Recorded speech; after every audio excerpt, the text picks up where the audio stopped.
Bapak Ibu, Papa Mama dan anak-anak yang terkasih, selamat pagi dan berkah dalam. Bagaimana kabarnya? Semoga anak-anak yang ada di rumah tetap sehat, tetap bahagia, dan hari ini juga anak-anak pasti bersuka cita karena sudah menerima hasil belajarnya selama 1 semester ini. Anak-anak yang terkasih, pada pagi hari ini kita akan bersama-sama berdoa dalam kegiatan pendalaman Advent pertemuan yang ketiga dengan tema keluarga sebagai gereja kecil. Untuk itu, anak-anak bisa mempersiapkan diri supaya kita dapat mengikuti doa pada kesempatan ini dengan baik dan supaya doa-doa kita dikabulkan dan didengarkan oleh Tuhan sendiri. Untuk itu, kita awali doa kita pada kesempatan ini dengan lagu pembuka.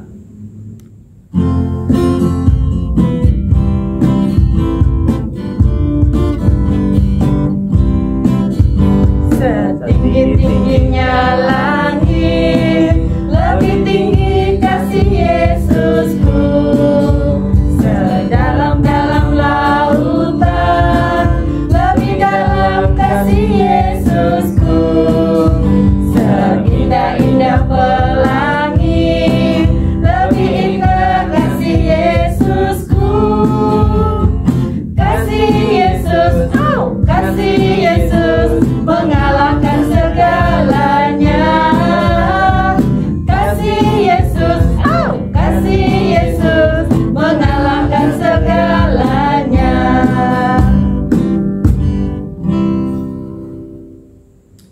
Marilah anak-anak kita persiapkan hati kita untuk mohon berkat Tuhan. Dalam nama Bapa dan Putra dan Roh Kudus, amin. Tuhan beserta kita sekarang dan selama-lamanya. Anak-anak yang terkasih, pada kesempatan ini Tuhan mengajak kita untuk menjadi pribadi-pribadi yang siap untuk membangun gerejanya di dunia ini menjadi gereja yang penuh dengan sukacita, menjadi gereja yang membawa damai bagi setiap orang yang berjumpa dengan kita. Oleh karena itu, supaya kita layak dalam kegiatan doa pada kesempatan ini, kita hening sejenak, kita aturkan rasa sesal kita di hadapan Tuhan. Tuhan, kasihanilah kami, Tuhan, kasihanilah kami, Kristus, kasihanilah kami, Kristus, kasihanilah kami, Tuhan, kasihanilah kami, Tuhan, kasihanilah kami. Semoga Allah yang Maha Kuasa mengasihi kita, mengampuni dosa kita, dan mengantar kita ke hidup yang kekal. Amin. Marilah kita berdoa. Bapa kami di surga, kami bersyukur atas kasih-Mu kepada kami. Engkau berkenan mengutus Putra-Mu Yesus Kristus untuk menyelamatkan dunia. Bantulah kami anak-anak-Mu untuk siap menyongsong kedatangan Putra-Mu. Perkenankanlah kami untuk senantiasa mengalami kasih-Mu dalam keluarga kami masing-masing. Engkau telah memberikan contoh keluarga kudus di Nazaret bagi kami, supaya kami hidup dalam kedamaian dan keharmonisan. Dan kini kami telah memasuki masa Advent yang ketiga. Semoga kami semakin siap untuk menyambut kedatangan Sang Mesias di dalam diri kami, sebab Dialah Tuhan dan pengantara kami yang hidup dan berkuasa kini dan sepanjang segala masa. Amin. Kita dengarkan sabda Tuhan. Pembacaan diambil dari Injil Lukas bab 3 ayat 10 sampai dengan 18. Orang banyak bertanya kepadanya, "Jika demikian, apa yang harus kami perbuat?" Jawabnya, "Barang siapa mempunyai 2 helai baju, hendaklah ia membaginya dengan yang tidak punya. Dan barang siapa mempunyai makanan, hendaklah ia berbuat juga demikian." Ada juga pemungut-pemungut cukai datang untuk dibaptis, dan mereka bertanya kepadanya, "Guru, bagaimana dengan kami? Apa yang harus kami perbuat?" Jawab Yohanes, "Jangan menagih lebih banyak daripada yang telah ditentukan bagimu. Dan para prajurit juga bertanya kepadanya, "Lalu kami, apa yang harus kami perbuat?" Jawab Yohanes kepada mereka, "Jangan merampas, dan jangan memeras, dan cukupkanlah dirimu dengan gajimu." Tetapi karena orang banyak sedang menanti dan berharap, dan semuanya bertanya dalam hatinya tentang Yohanes, kalau-kalau ia adalah seorang Mesias, Yohanes menjawab dan berkata kepada semua orang itu, "Aku membaptis kamu dengan air, tetapi Ia yang lebih berkuasa daripadaku akan datang, dan membuka tali kasutnya pun aku tidak layak. Ia akan membaptis kamu dengan Roh Kudus dan dengan api. Alat penampi sudah di tangannya untuk membersihkan tempat pengirikannya dan untuk mengumpulkan gandum. Tetapi debu jerami itu akan dibakarnya dalam api yang tidak terpadamkan." Dengan banyak nasihat lain, Yohanes memberitakan Injil kepada orang banyak. Akan tetapi, setelah ia menegur raja wilayah Herodes karena peristiwa Herodias, istri saudaranya, dan karena segala kejahatan lain yang dilakukannya, raja itu menambah kejahatannya dengan memasukkan Yohanes ke dalam penjara. Demikianlah Injil Tuhan. Terpujilah Kristus. Nah, anak-anak, tadi kita sudah mendengarkan sabda Tuhan yang dibacakan oleh Bu Lintang.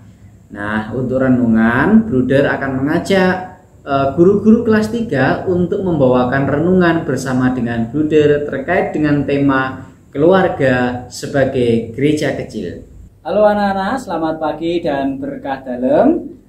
Pada kesempatan ini, Bruder dan juga dengan Bu Lintang, Bu Fitri, dan Bu Agung akan membawakan renungan Advent pertemuan yang ketiga dengan tema keluarga sebagai gereja kecil. Gereja itu kan bukan hanya sekedar bangunan, bukan hanya sekedar gedung yang megah, tetapi gereja itu juga bisa diartikan sebagai orang-orang yang percaya kepada Tuhan yang berkumpul, itu juga disebut gereja. Apakah keluarga Bu Agung juga bisa disebut sebagai gereja? Ya, Budha. Tentunya saya sependapat dengan apa yang dikatakan Budha tadi. Di dalam keluarga saya juga termasuk keluarga kecil, bagian dari gereja. Gereja. Kalau Bu Fitri, Bu, bagaimana membangun gereja supaya Kristus nyaman tinggal di dalam keluarga Bu Fitri sebagai gereja? Kalau di keluarga saya itu dengan cara ini, Budha. Ada satu ruangan yang digunakan, yang kami persiapkan memang untuk berdoa. Jadi ada altar kecil, ada salib, ada lilin. Di situ ada patung keluarga kudus. Keluarga kudus, ya. Patung Yesus. Ada. Jadi ada ruangan khusus untuk berdoa, Bu, ya? Iya. Berdua. Itu juga salah satu menjadi sarana untuk tadi supaya Allah mau tinggal di tempat kita, rumah kita jadikan sebagai ruang nyaman untuk tempat berdoa. Nah, Bu Lintang, di dalam Injil Lukas tadi bab 11 itu dikatakan seperti ini, Bu Lintang. Barang siapa mempunyai 2 helai baju, hendaklah ia membagikan dengan yang tidak punya. Demikian juga jika ia mempunyai makanan, hendaklah ia juga berbagi dengan sesamanya. Lalu kalau menurut Bu Lintang, apa yang sudah Bu Lintang usahakan di dalam keluarga untuk menerapkan atau istilahnya itu mengaplikasikan ayat yang ke-11 ini di dalam kehidupannya Bu Lintang di keluarga ataupun di lingkungan masyarakat, ya Bu Lintang? Pengalaman di keluarga saya ya, anak-anak kalau di keluarganya Bu Lintang, sekali waktu memang saat-saat tertentu Bu Lintang berbagi dalam bentuk makanan. Biasanya ada sedikit filosofis juga karena saya selalu memilih angka 7.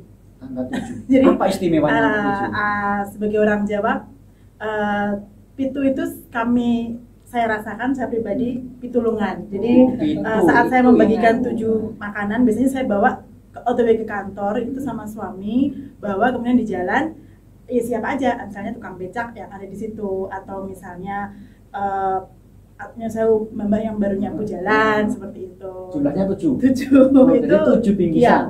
Kalau mama saya mengajarkan 9 sebagai nilai tertinggi, tapi kalau saya 7 lah, pitulungan. Itu pitulungan, keyakinan Bu ya. Ya, kalau Bu Agung bagaimana Bu untuk berbagi? Apakah juga punya semangat berbagi yang ditularkan kepada putri-putrinya Bu ya di rumah? Iya, betul Bu. Hampir sama dengan yang di pengalaman dari Bu Lintang.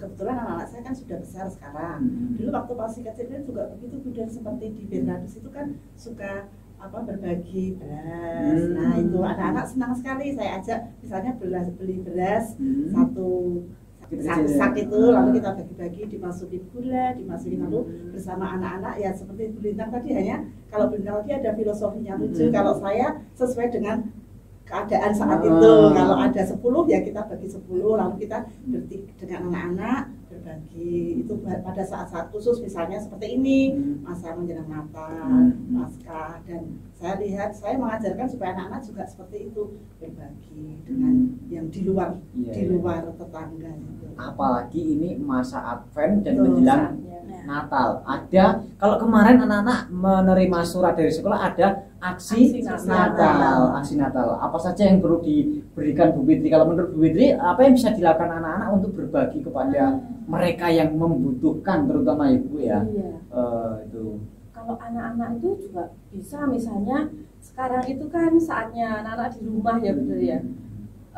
Bisa mengumpulkan uang yang anak-anak punya sedikit-sedikit, bisa dikumpulkan. Biasanya jajan itu disisakan untuk disisihkan sedikit-sedikit, lama-lama pasti akan menjadi banyak. Nah itu bisa dikumpulkan jadi satu. Nanti misalnya mau melalui sekolah, bisa itu nanti satu sekolahan akan menjadi semakin banyak.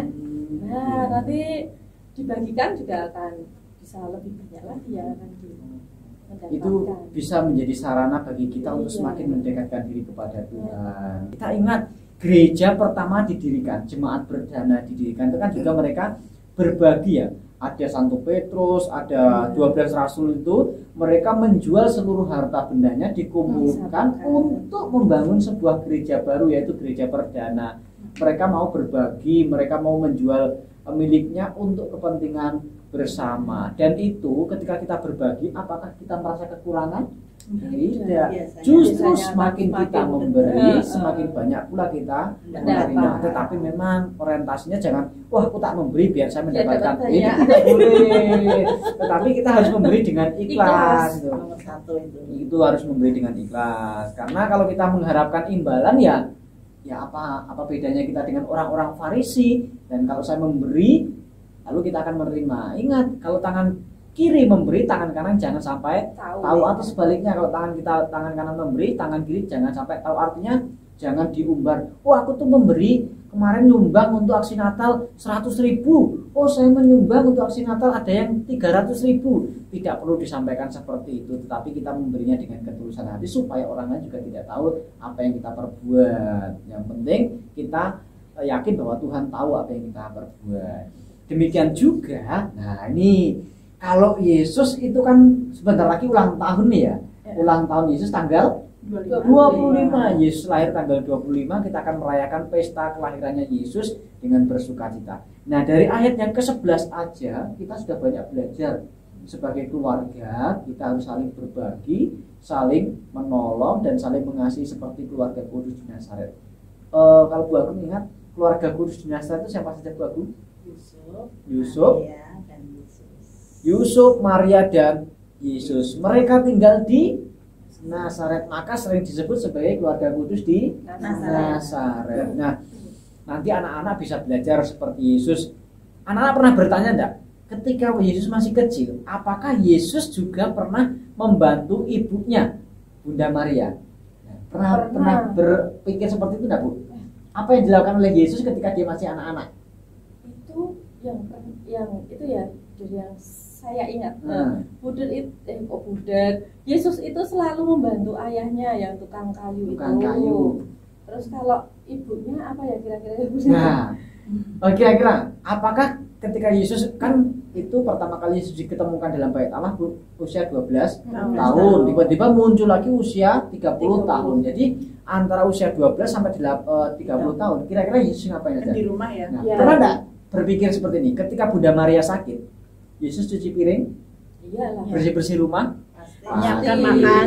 Hanya itu tidak ditulis dalam kitab suci semua. Bayangkan kalau kegiatannya Yesus dari pagi sampai sore setiap hari ditulis di sini berapa tebalnya, tapi itu tidak dituliskan. Tapi saya yakin, Bu Agung juga yakin, anak-anak juga yakin bahwa Yesus juga mempunyai semangat untuk membantu orang tuanya. Karena diceritakan Yesus membantu bapaknya tukang kayu karena dia laki-laki. Tetapi tidak menutup kemungkinan bahwa Yesus juga membantu cuci piring, cuci piring, nyapu. Lalu kalau misalkan Bunda Maria lagi nyuci baju nih, ya, Yesus ngambil air bantu bilasi. Oh ya, kan gak ada keran ya, Der? Ngambil langsung mesin dari cuci sungai.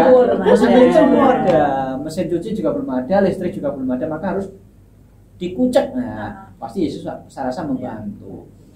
Hanya saja nggak diceritakan. Nah, lalu kalau menurut Bagum dari pertemuan Advent yang ketiga ini temanya adalah keluarga sebagai gereja kecil yang menghadirkan Yesus, Maria dan Yusuf dalam keluarga. Kira-kira pesan apa sih yang Ibu Agung bisa sampaikan untuk anak-anak di rumah?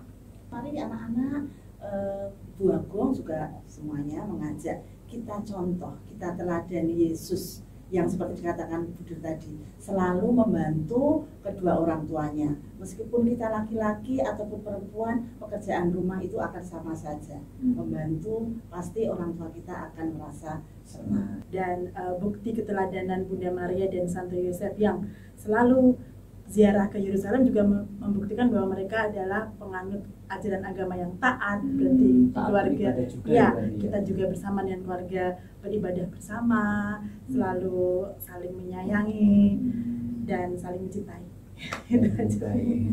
Nah, terakhir dari Bu Fitri pernah nggak anak-anak yang Bu Fitri ajar itu bercerita bahwa anak-anak juga di rumah itu ternyata rajin-rajin? Pernah ada yang bercerita seperti itu? Pernah, Bunda. Anak-anak Bernardus itu kebanyakan kalau bercerita saat Vikon itu mereka ada yang berdoa bersama saat di rumah, itu ada juga. Ada yang ke gereja bersama. Kalau saat ini juga mereka misa online. Nah, itu mereka juga bersama. Terus kalau saya lihat di postingan status, statusnya WA mereka itu kadang off dulu ya, baru misa online. Nah, berarti kan mereka meneladani keluarga kudus tadi ya, rajin berdoa. Ini yang kelas 4 spesial, Bunda. Mereka baru mulai compare kan, ya kan? Kelas 4 baru mulai komuni pertama ini, anak-anak kelas 4 Bernardus. Pasti lebih semangat lagi ya. Karena kan sebentar lagi menerima tubuh dan darah Kristus. Bukan berarti yang tidak komuni pertama tidak menerima tubuh dan darah Kristus, kan ada komuni bato, ya kan? Komuni di sini. Sama, itu sama. Jadi jangan dimana terus kalau nggak menerima roti itu nggak komuni. Kalau online mau nerima pakai apa? Masa pakai bakpao kan nggak boleh. Ya. Terus minum anggurnya diganti dengan teh kan juga nggak boleh. Tetap komuni batin tadi ya, komuni batin. Kalau anak-anak istilahnya komuni bato atau komuni batin tadi. Tadi Bu Agung menyampaikan rajin berdoa, rajin membantu orang tuanya, lalu semangat untuk belajar dan jangan lupa karena meskipun ini kegiatan semester 1 sudah selesai, tetapi tugas belajar belum selesai karena kita harus tetap belajar terus menerus. Di sela-sela nanti misalkan setelah pembagian rapor, anak-anak harus tetap belajar karena ada pembelajaran mandiri. Belajar itu tidak mengenal hari libur. Kalau libur belajar, loh, kenapa kok makan tidak libur? Kan seperti itu ya Bu ya. Selagi kita masih hidup, kita harus terus belajar. Sampai kapanpun.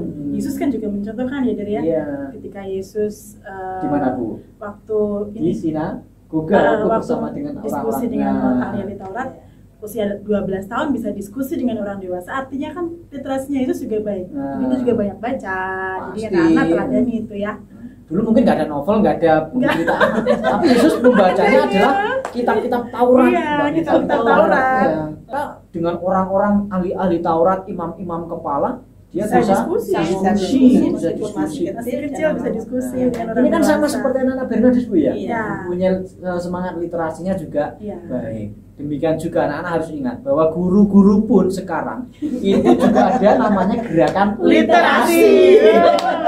Guru itu mewajibkan guru-guru untuk membaca buku, membaca lalu mempresentasikan. Jadi anak-anak bisa menagih kalau guru-guru menyuruh anak-anak harus membaca. Nah, anak-anak juga harus bertanya balik, Bu Guru sudah membaca lagi belum? Nah, ini kita saling mengingatkan supaya kita cerdas seperti Yesus. Selain cerdas, ininya juga cerdas, hatinya cerdas, sehingga perbuatan kita juga menyerupai perbuatan Yesus dan keluarga kudus di Nazaret. Hidupnya bahagia, hidupnya harmonis, tidak ada saling saling menjelek-jelekkan, saling membenci, itu tidak ada di dalam keluarga. Ngerasani, itu tidak ada. Itu tidak ada. Nah, Yesus ada di salah satu film itu, Yesus itu juga pernah dinakali. Dinakali itu apa ya? Dijahili temannya. Ada suatu film itu Yesus itu dikeroyok oleh teman-teman kecil, anak-anak. Yesus tidak membalas. Lalu datang Bunda Maria. Kita ada filmnya kok itu ya. Nah, artinya dari situ kita belajar bahwa kita tidak boleh membalas kejahatan dengan kejahatan. Kita harus membalas kejahatan dengan selalu tetap berbuat baik. Nah, semoga anak-anak di rumah meneladan semangat Bunda Maria, Santo Yusuf, dan Tuhan Yesus sendiri untuk menciptakan keluarga kudus di rumah. Kita itu sebagai gereja-gereja kecil. Gereja bukan hanya sekedar gereja katedral, bukan hanya gereja Sampangan, Kedung Mundu, bukan hanya gereja BSB atau Sambiroto, bukan. Tetapi gereja adalah keluarga. Ketika kita percaya kepada Tuhan Yesus, itulah disebut keluarga yang inti. Gereja inti itu adalah keluarga kita masing-masing. Semoga anak-anak dan keluarga tetap diberkati dan kita semuanya diberkati oleh Tuhan. Amin. Nah, anak-anak, tadi kita sudah mendengarkan renungan. Tentu ada banyak hal yang bisa kita petik dari pertemuan yang ketiga ini. Kita diajak untuk semakin mampu menjadi gereja yang mau berbagi dengan sesama tanpa memandang agama, tanpa memandang suku, tanpa memandang warna kulit dan sebagainya. Kita diajak untuk menghadirkan Yesus di dalam hidup kita dan di dalam setiap perjumpaan kita dengan orang lain. Untuk itu marilah kita sampaikan doa-doa, permohonan-permohonan kita. Semoga apa yang menjadi mimpi, apa yang menjadi cita-cita dan permohonan kita senantiasa dikabulkan oleh Tuhan. Kita sampaikan doa-doa permohonan kita. Bagi para pemimpin bangsa, ya Bapa, semoga sukacita dalam menyambut kedatangan putramu sungguh menggerakkan para pemimpin bangsa dalam melayani rakyatnya dengan penuh kesederhanaan dan ketulusan dalam menuju kesejahteraan bersama. Kami mohon, kabulkanlah doa kami ya Tuhan. Bagi mereka yang lemah, miskin, tersingkir, dan difabel. Ya Bapa, semoga Engkau senantiasa memberi mereka harapan akan hidup. Berilah mereka kesempatan untuk terus bangkit dan memperoleh kehidupan yang layak, serta semangat baru, sehingga mereka pun dapat turut merasakan kegembiraan dan bertekun dalam menantikan kedatangan Yesus Kristus. Kami mohon, kabulkanlah doa kami ya Tuhan. Bagi orang tua murid Bernardian, ya Bapa, semoga Engkau menganugerahkan rahmat kesehatan dan kesejahteraan kepada orang tua murid, supaya dalam kehidupan sehari-hari mereka senantiasa seperti keluarga kudus di Nazaret, yang selalu bahagia, penuh syukur, dan saling mendampingi dalam suka dan duka. Berilah rahmat kesabaran dan kebijaksanaan dalam mendidik putra-putrinya menjadi pribadi yang cerdas dan berkarakter. Kami mohon, kabulkanlah doa kami ya Tuhan. Bagi anak-anak Bernardus, Tuhan yang penuh kasih, dampingilah dan lindungilah anak-anak, supaya mereka semua sehat, tekun dalam belajar, dan patuh kepada orang tua. Penuhilah anak-anak dengan Roh Kudus, supaya mereka menjadi pribadi yang cerdas, disiplin, mandiri, murah hati, dan beriman tangguh. Kami mohon, kabulkanlah doa kami ya Tuhan. Demikianlah ya Tuhan doa-doa yang kami sampaikan kepadamu dengan perantaraan Kristus Tuhan dan Juru Selamat kami. Amin. Kita satukan seluruh doa-doa kita dengan doa yang diajarkan Yesus kepada kita. Bapa kami yang ada di surga, dimuliakanlah namamu, datanglah kerajaan-Mu. Jadilah kehendak-Mu di atas bumi seperti di dalam surga. Berilah kami rezeki pada hari ini, dan ampunilah kesalahan kami, seperti kami pun mengampuni yang bersalah kepada kami. Dan janganlah masukkan kami ke dalam pencobaan, tetapi bebaskanlah kami dari yang jahat. Amin. Marilah kita berdoa. Ya Allah, kami bersyukur atas kehadiran Yesus di dalam ibadat Advent yang ketiga ini. Semoga kehadiran Yesus terus kami rasakan dalam hidup kami setiap hari. Dampingilah kami untuk selalu bersyukur dan bersukacita, serta berani memperbaiki diri untuk mempersiapkan kedatangan Yesus di dalam hidup kami.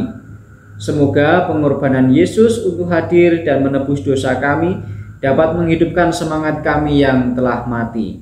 Tuntunlah kami menuju jalan yang Engkau janjikan, yaitu kehidupan yang kekal. Sebab Dialah Tuhan dan pengantara kami kini dan sepanjang segala masa. Amin. Tuhan beserta kita sekarang dan selama-lamanya. Semoga segala usaha, niat-niat baik kita, juga keluarga kita, senantiasa dibimbing dan diberkati oleh Allah yang Maha Kuasa, dalam nama Bapa dan Putra dan Roh Kudus. Amin. Dengan ini ibadat Advent yang ketiga sudah selesai. Syukur kepada Allah. Marilah kita bawa sukacita kepada setiap orang. Amin. Anak-anak, kita akhiri ibadat Advent yang ketiga ini dengan lagu penutup.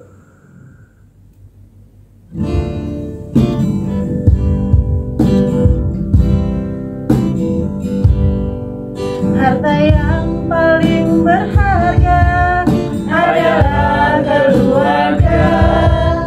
Istana yang paling indah adalah keluarga. Puisi yang paling bermakna adalah keluarga. Mutiara tiada tara Adalah keluarga. Selamat pagi Mama, selamat pagi Papa.